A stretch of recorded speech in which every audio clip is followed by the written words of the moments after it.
Shalom Bapak dan Ibu, saudara yang terkasih dalam Tuhan Yesus Kristus. Apa kabarnya hari ini? Saya berharap semuanya boleh sehat dan tetap bersuka cita di pagi hari ini. Baik, kita akan sama-sama memulai ibadah kita pagi hari ini. Namun sebelum itu, mari kita berdoa. Tuhan Yesus, terima kasih untuk pagi hari ini. Terima kasih untuk minggu yang baru, untuk nafas yang baru yang masih boleh Tuhan berikan buat kami. Tiba saatnya Tuhan, kami akan memulai ibadah kami. Kiranya Engkau memberkati dari awal, pertengahan, sampai pada akhirnya. Terima kasih Tuhan, kami siap beribadah hanya di dalam nama Tuhan Yesus. Haleluya, amin. Selamat beribadah.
puji syukur, segala puji syukur hanya bagimu Tuhan. Yes. Sebab Kau yang layak dipuja. Kami mau bersorak, kami mau bersorak, tinggikan namamu. Haleluya, soraklah haleluya, soraklah haleluya, soraklah haleluya, soraklah haleluya, soraklah haleluya, soraklah haleluya, haleluya. Segala puji syukur kami hanya bagimu Tuhan selama-lamanya.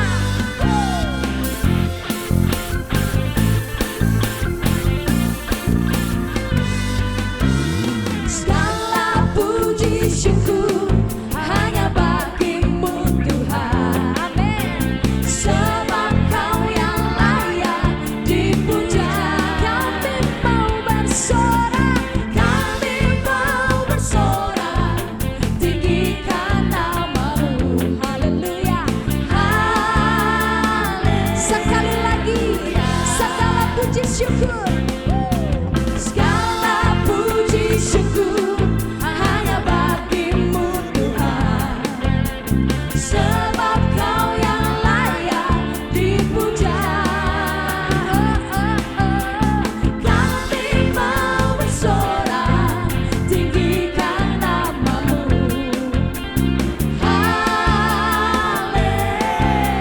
Mari sorakkan haleluya, soraklah haleluya, soraklah haleluya, haleluya,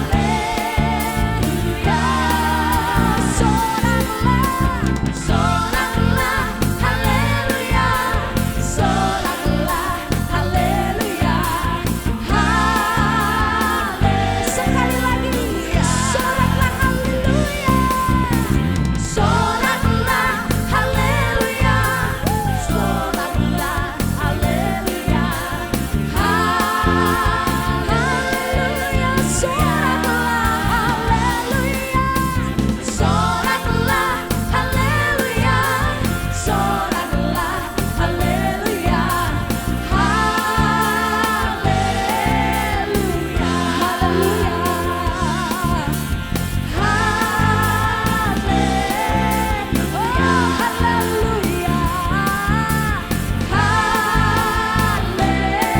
haleluya, haleluya, bagimu Raja.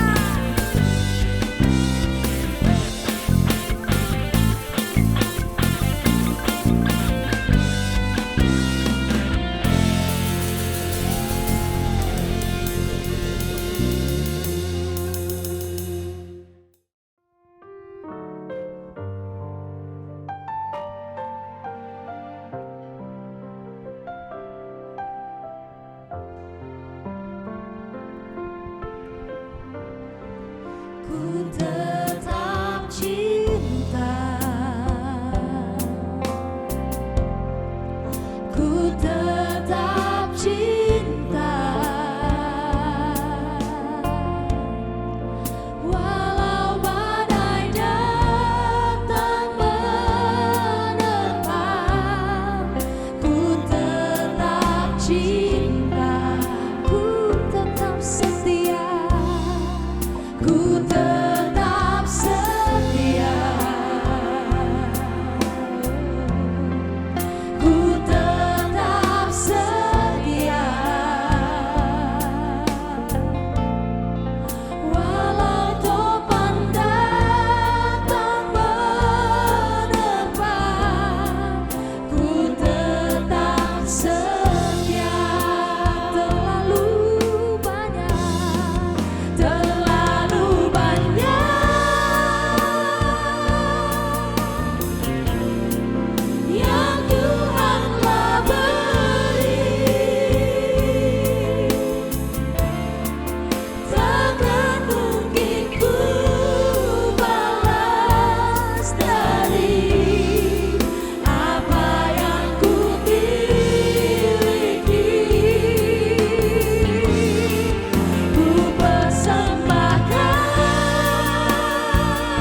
Baik, shalom saudara-saudara yang terkasih dalam Tuhan. Salam jumpa kembali dan saya bersyukur pada saat ini kembali bisa melayani kita melalui firman Tuhan. Mari kita berdoa sebelum kita mendengar firman Tuhan. Bapa dalam surga, kami mengucap syukur karena pada saat ini kami kembali bisa merenungkan firman-Mu. Mari ya Tuhan, berbicaralah bagi setiap kami sehingga firman Tuhan terus memperlengkapi kehidupan kami. Jadikan kami makin kuat dalam kuasa firman-Mu. Urapi dan kuduskan hamba-Mu karena anugerah Engkau layakkan menyampaikan firman Tuhan. Hanya dalam nama Tuhan kami, Yesus Kristus, kami sudah berdoa dan mengucap syukur. Haleluya. Amin. Amin. Baik saudara-saudara yang dikasihi oleh Tuhan, saya kembali bersyukur karena bisa menyampaikan firman Tuhan bagi setiap kita. Dan pada saat ini saudara-saudara, firman Tuhan yang ingin saya bagikan masih berkaitan dengan Paskah. Ya, karena kita baru melewati Jumat Agung dan kita juga baru melewati Paskah, yaitu kematian dan kebangkitan Tuhan kita Yesus Kristus. Nah, firman Tuhan saudara kita ambil dari surat Roma pasal yang ke-8. Dari Roma pasal yang ke-8 ayat 34 sampai ayat 37. Firman Tuhan berkata, Kristus Yesus yang telah mati, bahkan lebih lagi yang telah bangkit, yang juga duduk di sebelah kanan Allah, yang malah menjadi pembela bagi kita. Siapakah yang akan memisahkan kita dari kasih Kristus? Penindasan atau kesesakan atau penganiayaan atau kelaparan atau ketelanjangan atau bahaya atau pedang. Seperti ada tertulis, oleh karena engkau kami ada dalam bahaya maut sepanjang hari. Kami telah dianggap sebagai domba-domba sembelihan. Ayat 37, tetapi dalam semuanya itu kita lebih daripada orang-orang yang menang oleh Dia yang telah mengasihi kita. Puji Tuhan saudara-saudara, tadi firman Tuhan dengan tegas mengatakan bahwa Kristus Yesus telah mati dan lebih daripada itu bahwa Kristus Yesus Tuhan kita sudah bangkit dari kematian. Nah, oleh karena itu saudara-saudara, kita memperingati Jumat Agung sebagai kematian Tuhan Yesus. Ada apa saudara di dalam Jumat Agung? Jumat Agung adalah sebuah transaksi atau sebuah pembayaran dari Tuhan untuk jiwa kita. Ya, bagaimana Tuhan mau menyelamatkan kita dan Tuhan mau berkorban bagi setiap kita. Tuhan Yesus mengorbankan dirinya untuk keselamatan kita, untuk jiwa kita. Oleh karena itu saudara-saudara, bahwa Jumat Agung adalah sebuah pembayaran dan itu adalah pembayaran yang lunas yang Tuhan kerjakan bagi hidup kita. 1 Korintus 6 ayat 20 mengatakan bahwa kita sudah ditebus, kita sudah dibeli dengan harga yang lunas. Karena itu muliakanlah Tuhan dengan hidup kita. Jadi saudara-saudara, ketika kita memperingati Jumat Agung, maka kita tahu bahwa di sana terjadi pembayaran lunas bagi jiwa kita. Nah, kemudian saudara-saudara dikatakan bahwa lebih daripada itu, Kristus Yesus sudah bangkit. Tuhan Yesus bukan hanya mati bagi kita, membayar jiwa kita, tapi Tuhan Yesus Dia juga sudah bangkit, dikatakan saudara, memberikan kita kemenangan, memberikan kita jaminan untuk keselamatan dalam kehidupan kita. Nah, oleh karena itu saudara-saudara, kuasa kematian dan kebangkitan Kristus ini menjadi paket yang sempurna untuk keselamatan bagi jiwa kita. Saudara-saudara, perkara kematian dan kebangkitan Kristus, saya menganalogikan seperti kita pergi membeli kendaraan, saudara. Ya, seperti kita membeli mobil ke showroom, ya, kita pergi ke showroom tersebut dan kemudian kita membayar mobil tersebut. Ya, ketika seseorang membeli mobil tersebut, maka dia membayar, dan ketika di showroom tersebut ia membayar dengan lunas. Ya, karena itu sama seperti seperti Kristus, dia juga membayar jiwa kita dengan lunas, saudara-saudara. Nah, ketika pembayaran mobil tersebut, kendaraan tersebut, maka saudara, ada sebuah kesusahan, ada sebuah penderitaan di sana. Ada harga yang kita bayar. Ya, bahkan semakin mahal kendaraan yang kita beli, maka semakin mahal pula, semakin banyak pula keuangan yang harus kita bayarkan untuk kendaraan tersebut. Dan tentu ketika kita membayar kendaraan tersebut, ada sebuah penderitaan, kesusahan yang kita alami. Nah, demikian juga saudara, ketika Kristus menebus, membayar kita sampai dia mati di kayu salib, itu sebuah penderitaan, sebuah pembayaran harga yang sangat mahal, karena jiwa manusia ini adalah hal yang paling mahal. Nah, oleh karena itu Tuhan membayar kita bahkan bukan dengan emas dan perak, tapi Alkitab berkata Tuhan bayar kita dengan nyawa, dengan harga yang sangat mahal. Oleh karena itu ada penderitaan pada kayu salib. Nah, tetapi saudara-saudara, setelah pembayaran kendaraan tersebut, setelah kita membayar mobil yang kita beli di showroom tersebut, maka mobil itu akan dikeluarkan dari showroom itu, saudara. Mobil itu akan dibawa keluar. Nah, ini saya analogikan seperti kebangkitan Kristus, bahwa setelah pembayarannya dalam kematian, maka dia bangkit, ya, dia keluar dari kubur. Ya, Alkitab berkata bahwa pada hari pertama minggu itu batu yang menutup kubur Yesus terguling dan Tuhan Yesus keluar dari kubur, dia bangkit dari kubur tersebut. Nah, ini sama dengan saya analogikan seperti kendaraan yang baru kita beli dan dia dikeluarkan dari showroom tersebut, saudara-saudara. Dan ketika kita menggunakan mobil tersebut, ketika mobil tersebut sudah dikeluarkan dari showroom itu, maka kita mulai, saudara, kita mulai berhak, kita mulai bisa, dan kita mulai secara bebas mengelola, mengendarai, menggunakan kendaraan yang telah kita beli itu. Nah, oleh karena itu saudara-saudara, dalam kuasa kebangkitan Kristus, ya, setelah Kristus dibangkitkan, maka saat ini kita seolah-olah memiliki sebuah kendaraan, saudaraku, memiliki kendaraan iman, memiliki kendaraan rohani yang mulai bisa kita pergunakan, yang mulai kita bisa manfaatkan dalam setiap kehidupan kita. Nah, demikianlah kira-kira saudara analogi daripada Jumat Agung dan Paskah, kematian dan kebangkitan Kristus. Ya, pembayaran kendaraan di showroom tersebut sesuatu yang mahal, menderita bagi kita. Tapi ketika kendaraan itu sudah dibawa keluar dari showroom, maka kita memiliki hak, kita memiliki kesempatan untuk memanfaatkan kendaraan tersebut. Karena itu pada saat ini saudara, kita bersyukur kita ada di dalam Kristus dan kita saat ini bisa menggunakan kendaraan iman dalam kuasa kebangkitan Tuhan kita.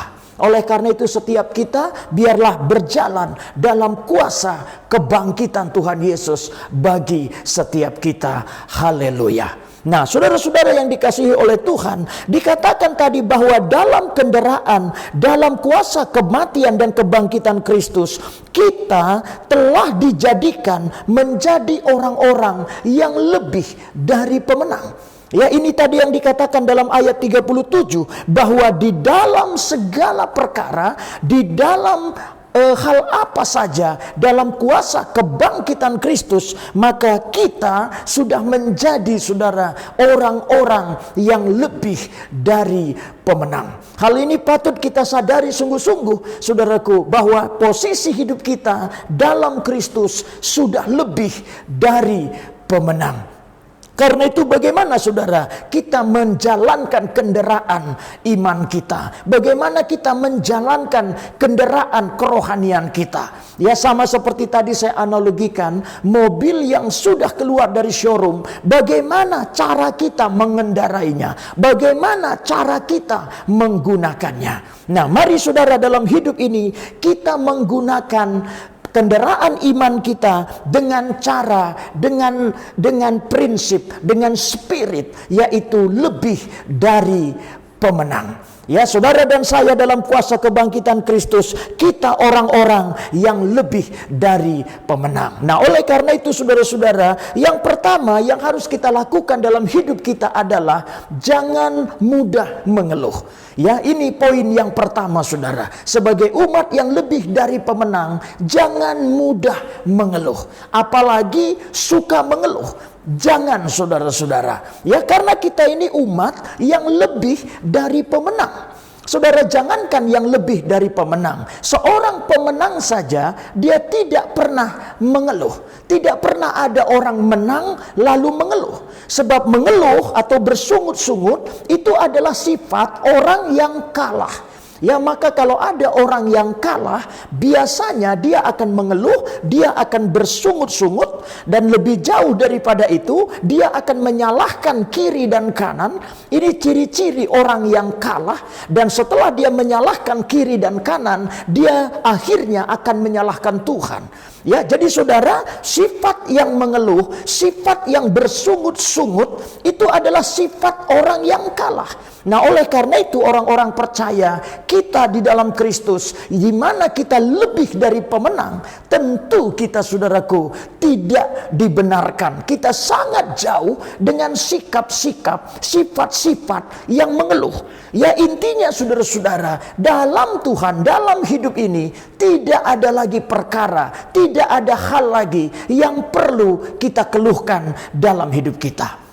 Oleh karena itu, saudara dan saya sebagai umat yang lebih dari pemenang, jangan suka mengeluh, jangan mudah mengeluh, bahkan haram bagi kita untuk mengeluh atau bersungut-sungut. Saudara-saudara, bangsa Israel ketika dibawa di padang belantara menuju tanah Kanaan, maka orang yang bersungut-sungut itu hukumannya mati, saudara. Ya, orang yang bersungut-sungut kepada Tuhan, hukumannya itu adalah kematian. Saudara, ada banyak orang mati berkatnya, mati segala hal-hal yang baik yang harusnya dia terima hanya karena dia suka mengeluh atau suka mengeluhkan sebuah keadaan. Ya, karena kalau kita ibaratkan saudara, orang yang suka mengeluh seperti orang yang menyobek amplop bersama dengan isi-isinya. Ya, orang yang bijak itu menyobek amplop dan mengambil isinya. Tapi orang yang suka mengeluh ibarat menyobek amplop bersama isinya. Artinya orang yang suka mengeluh tidak bisa melihat isi, tidak bisa melihat kebaikan dalam amplop yang diberikan dalam hidupnya. Saudara-saudara yang dikasihi oleh Tuhan, keadaan kita selalu berubah-ubah, musim selalu berubah-ubah. Kadang hujan, kadang panas, kadang naik, kadang turun.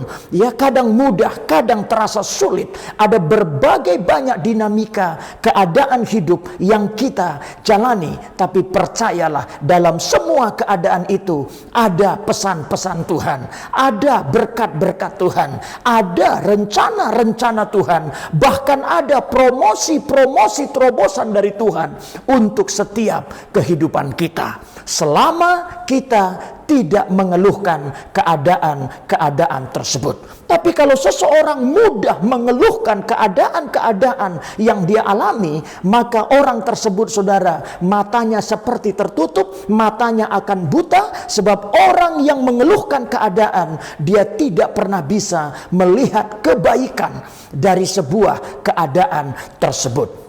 Oleh karena itu saudara, sebagai umat yang lebih dari pemenang, jangan mudah mengeluh, jangan suka mengeluh, bahkan tabu bagi kita untuk mengeluh. Saudara-saudara, tadi dikatakan firman Tuhan, apakah yang memisahkan kita dari kasih Kristus? Penindasankah, kesesakankah, aniayakah, kelaparankah, ketelanjangankah, bahayakah, dan lain sebagainya? Atau istilah sekarang, apakah COVID kah, atau ekonomi kah?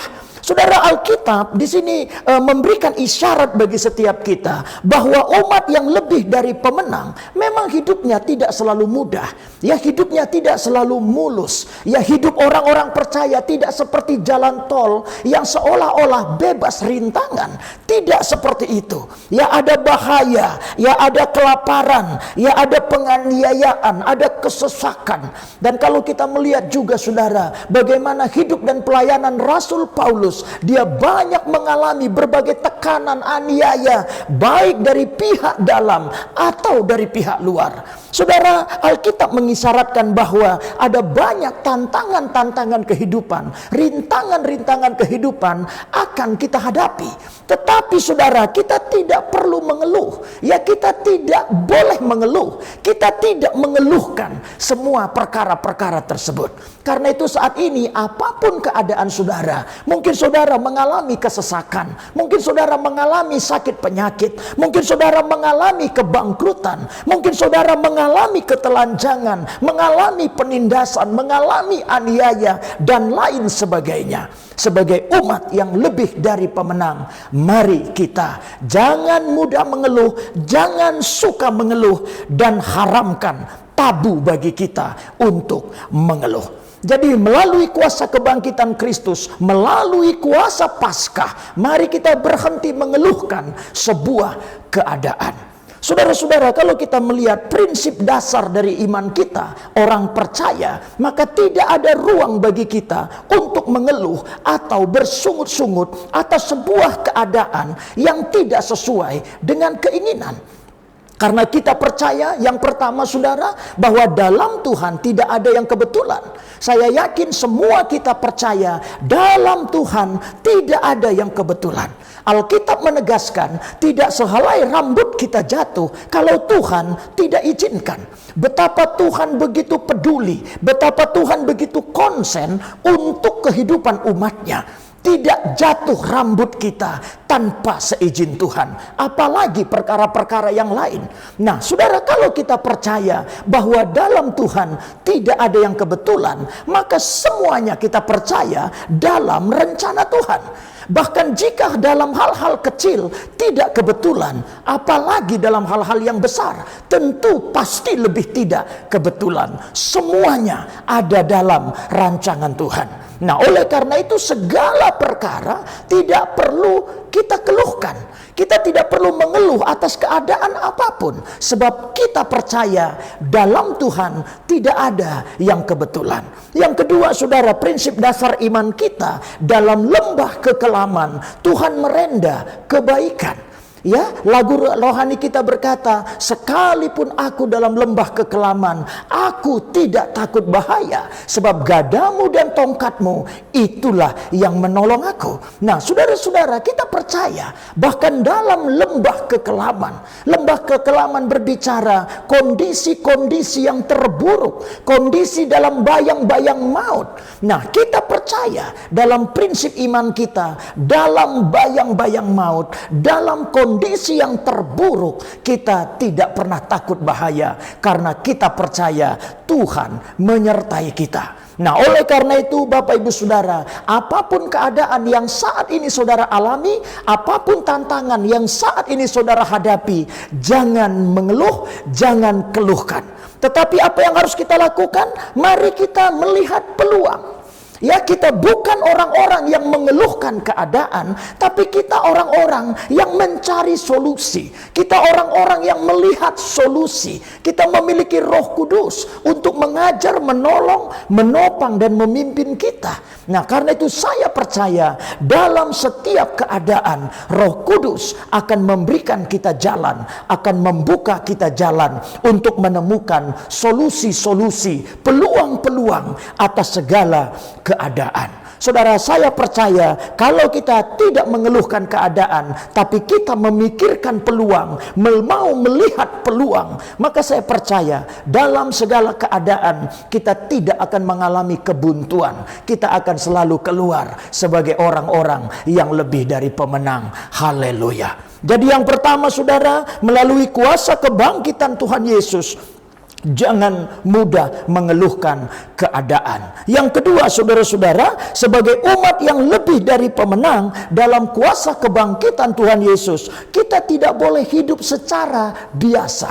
Ya, jadi kita tidak boleh mengeluh. Ya, dan kedua, kita tidak boleh hidup secara biasa. Karena tadi dikatakan dalam Kristus kita lebih dari pemenang. Ada kata lebih, ada kata ekstra, ada kata nilai plus di sana. Kita bukan sekedar pemenang, tapi kita lebih dari pemenang. Nah, berarti saudara ada kata lebih, ada ekstra. Nah, oleh karena itu saudara, gaya hidup kita, gaya pelayanan kita, gaya bekerja kita, gaya dalam seluruh gerak hidup kita harus ada lebihnya. Harus memiliki nilai plus, harus memiliki sesuatu yang ekstra. Nah, oleh karena itu Bapak Ibu Saudara, kalau kita mau melihat terobosan, kalau kita mau melihat kuasa Tuhan, kalau kita mau melihat tangan Tuhan bekerja, mari jangan lakukan sesuatu dengan kadar yang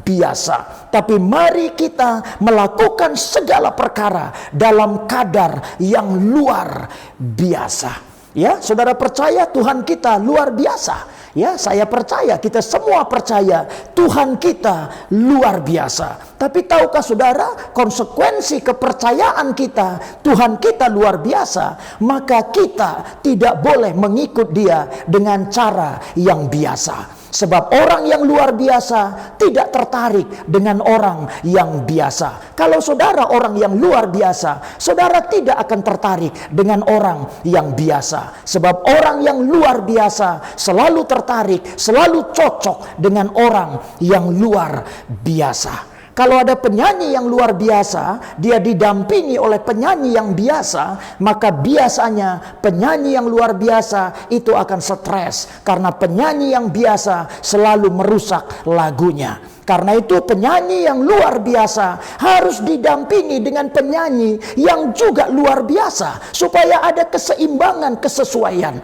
Ketika penyanyi yang luar biasa didampingi dengan penyanyi yang juga luar biasa, maka tercipta kolaborasi yang luar biasa. Tapi kalau penyanyi yang luar biasa didampingi penyanyi yang biasa, maka tidak akan menciptakan kolaborasi yang luar biasa. Karena itu saudara, Tuhan kita luar biasa. Kalau saudara percaya Tuhan kita luar biasa, jangan ikut Dia dengan cara yang biasa. Kalau kita percaya Tuhan kita luar biasa, mari kita berjalan bersama Dia. Mari kita mengiring Dia juga dengan cara yang luar biasa. Ketika Tuhan yang luar biasa kita ikuti dengan cara yang luar biasa, maka percayalah akan tercipta satu kolaborasi kehidupan, akan tercipta kolaborasi pelayanan juga dengan yang luar biasa. Tapi jika Tuhan kita luar biasa, tapi kita hanya biasa-biasa saja, maka tidak akan menciptakan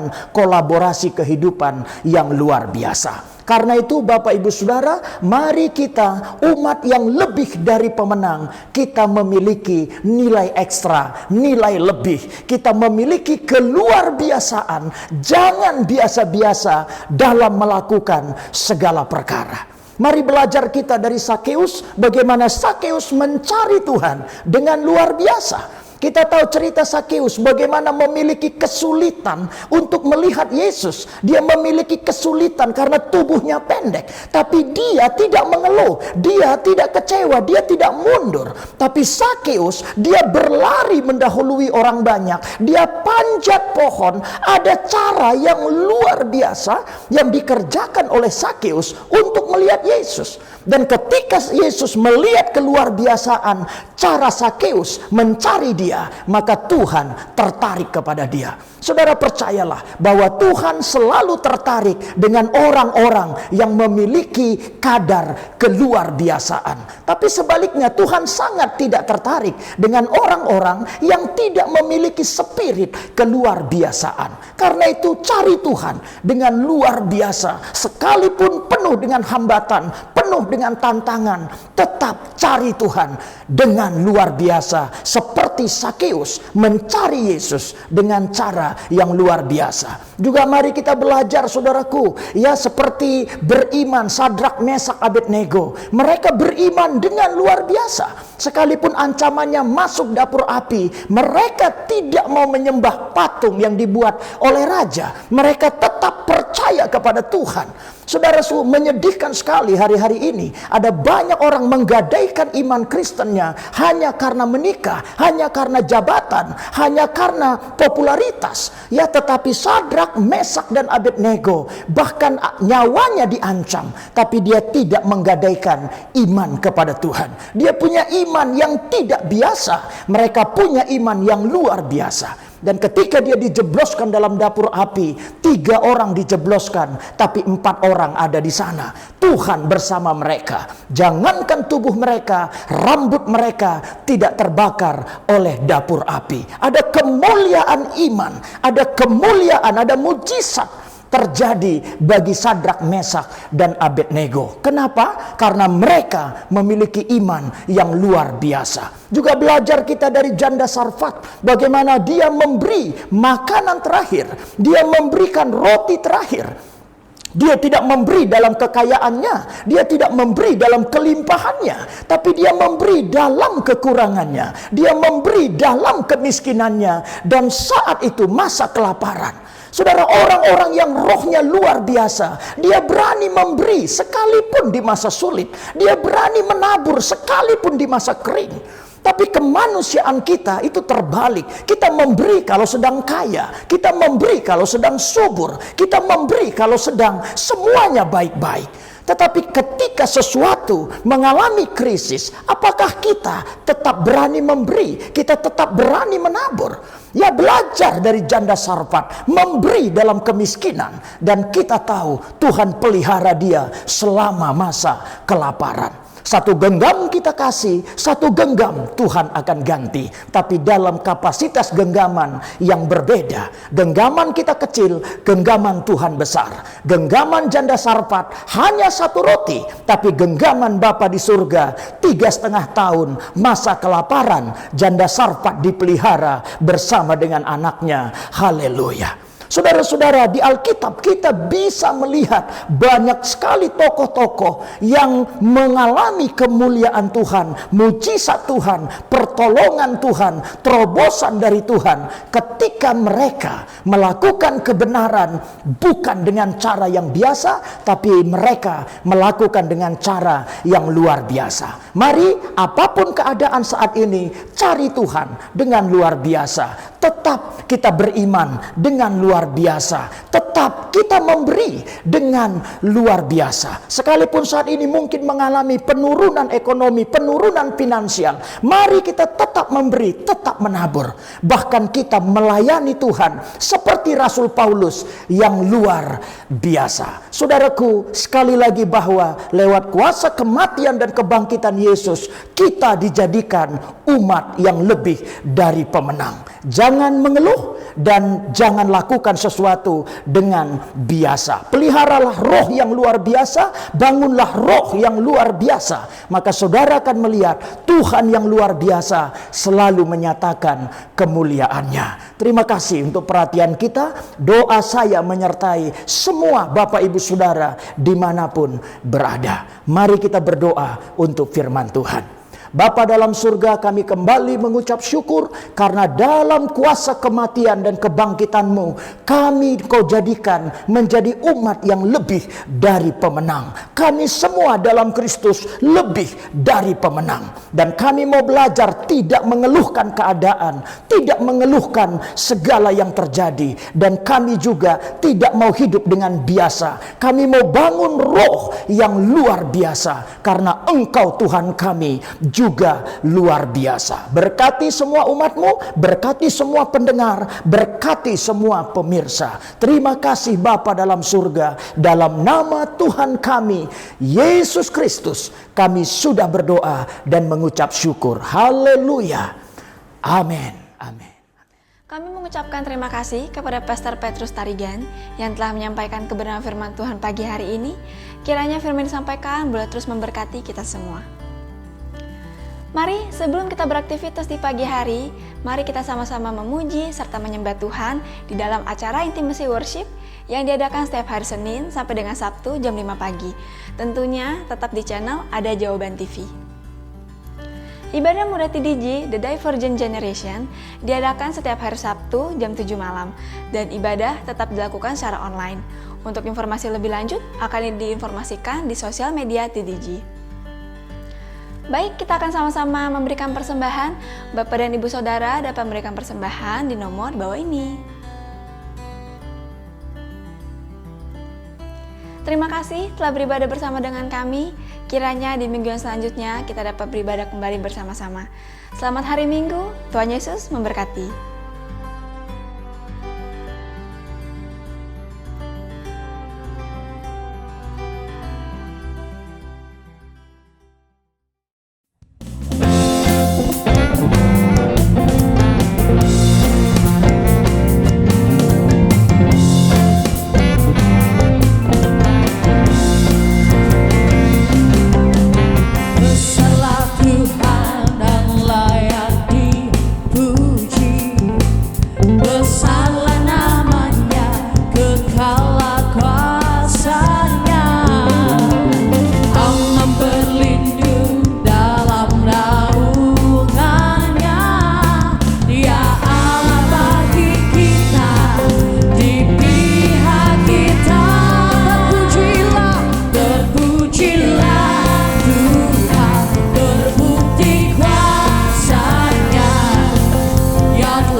Mari Bapak Ibu sekalian, saudara-saudaraku dimanapun Anda berada bersama dengan keluarga, mari kita mengucap syukur kepada Tuhan, kita menaikkan doa, permohonan atas berkat Tuhan. Kita berdoa bersama-sama. Bapa di dalam surga, di dalam nama Tuhan Yesus Kristus kami mengucap syukur buat kasih anugerah Tuhan yang begitu besar kami terima daripadamu. Terima kasih Tuhan, Kau sudah memimpin kami, Tuhan menyertai melindungi kami saat kami pun dalam keadaan situasi yang sangat tertekan, dalam keadaan kesesakan Tuhan. Engkau selalu ada bersama dengan kami sebab Tuhan peduli. Tuhan memperhatikan anak-anak-Mu. Terima kasih Tuhan, kami mengucap syukur penyertaan-Mu, perlindungan Tuhan atas seluruh keluarga kami dimanapun berada. Terima kasih Tuhan, kami menerima berkat daripadamu. Tuhan memberkati Engkau dan melindungi Engkau. Tuhan menyinari Engkau dengan wajah-Nya dan memberi Engkau kasih karunia. Tuhan menghadapkan wajah-Nya kepadamu dan memberi Engkau damai sejahtera. Diberkati Engkau di kota, diberkati Engkau di ladang, diberkati buah kandunganmu, hasil bumi, hasil ternakmu, diberkati bakulmu dan tempat adonanmu, diberkati Engkau pada waktu masuk, diberkati Engkau pada waktu keluar. Tuhan memerintahkan berkat atasmu dalam lumbungmu, dalam segala usahamu, memberkati Engkau di negeri yang diberikan kepadamu oleh Tuhan. Tuhan menetapkan Engkau menjadi umat-Nya yang kudus seperti yang dijanjikannya dengan sumpah kepadamu, jika Engkau berpegang pada perintah Tuhan dan hidup menurut jalan yang ditunjukkannya. Maka semua berkat-berkat ini akan datang kepadamu dan menjadi bagianmu jika engkau mendengarkan suara Tuhan dan melakukan kehendak Bapa dengan setia. Mari kita sama-sama mengangkat tangan, kita menerima berkat Tuhan, yaitu berkat damai, sejahtera, dan sukacita dari Bapa Surgawi, kasih setia, kebaikan, kemurahan, dan anugerah dari Tuhan Yesus di dalam pertolongan oleh kuasa Roh Kudus yang menuntun langkah hidup kita mulai sekarang sampai selama-lamanya. Di dalam nama Tuhan Yesus Kristus, semua yang percaya boleh berkata haleluya. Amin. Tuhan Yesus memberkati semua saudara. Selamat hari Minggu, selamat beraktivitas bersama dengan keluarga. Tetap semangat. Tuhan Yesus memberkati. Amin.